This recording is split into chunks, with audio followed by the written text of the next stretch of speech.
with Cheryl Miller and Clark Kellogg. This is Kevin Harlan. Well, it's time for the tip-off. Let's get underway. No sports team wants to peak early. Yet that's the problem facing the NBA 2K series. The Hoops franchise has endured few missteps throughout its long-running history, first with Sega, and now with Take-Two, so it hasn't had to learn from its mistakes. It has dominated the competition since its inception, enjoying both critical and commercial success as a result. So don't be surprised if NBA 2K9 looks awfully similar to NBA 2K8. It does, and well, it is.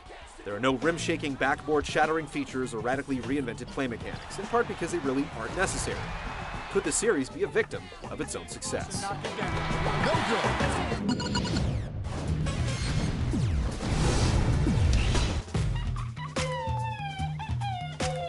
NBA 2K9 features a mix of useful, interesting, and somewhat silly features. In the silly department is the Gatorade thirst meter icons that appear if a player is getting tired. Previous games already had fatigue meters, so this is apparently a creative way to get some extra ad revenue.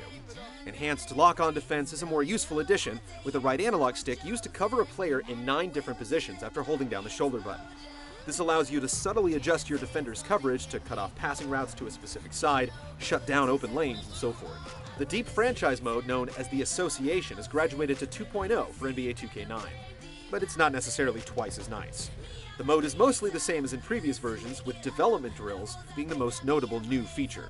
Each month, you can participate in one of 13 drills to improve an athlete's ratings in specific attributes. You have a set amount of development hours per month, and each drill costs a certain amount of hours. Drills range from weaving through cones to making shots from hotspots on the court.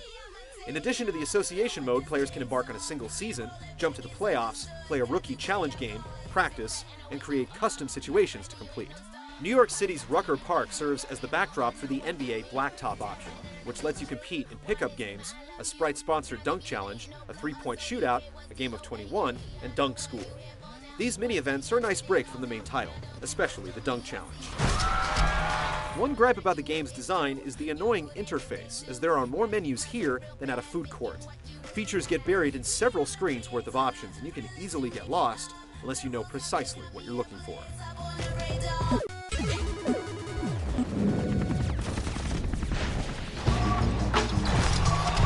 NBA 2K9's gameplay is easily its strongest feature. The computer AI is even better this year, and it does a great job in trying to exploit your defensive schemes and matchups.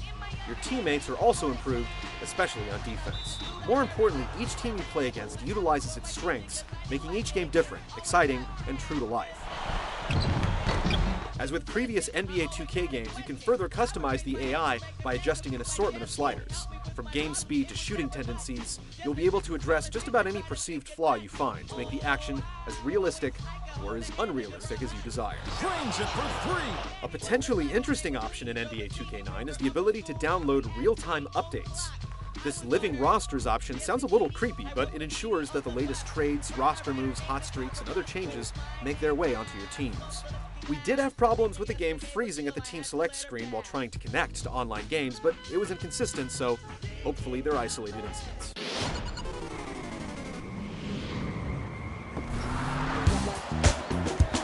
As with previous versions, 2K9's most striking feature is how lively the on-court action is, from the tip-off to the final buzzer. Individual player models are good, but not great, with jagged edges interfering with smooth, rounded shoulders and heads. Court surfaces are blurry, but its overall look is solid. Crowd members are not simply pasted in the background, they look different and will react in various ways instead of in robotic unison. People will jump out of their seats, cup their mouths, and criticize bad calls. Sideline activity is also amusing, with teammates on the bench relaxing, clapping, and pumping up the crowd. The variety of animations also impresses. It's not just the signature-style moves you'll see from the league's best and brightest, but the little details that elicit the oohs and ahs. Players will lunge, dive, grab, swat, and drive with lifelike motion. Deflections, tips, and rebounds all look and behave realistically, and it seems you're never seeing the exact same move the same way twice. Players feel heavier than in previous NBA 2K games, making their movements more deliberate. There is an unwanted side effect of the new animations, however.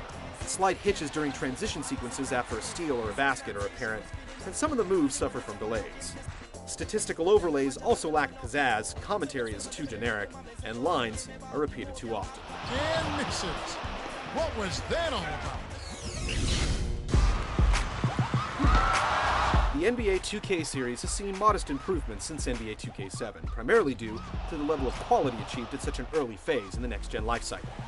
Because of this, casual hoops players aren't going to be wowed with this latest iteration of NBA 2K9, but it's meant to satisfy those who live and breathe basketball, as the improvements in the AI and atmosphere alone are sure to tickle the inner twine of dedicated fans.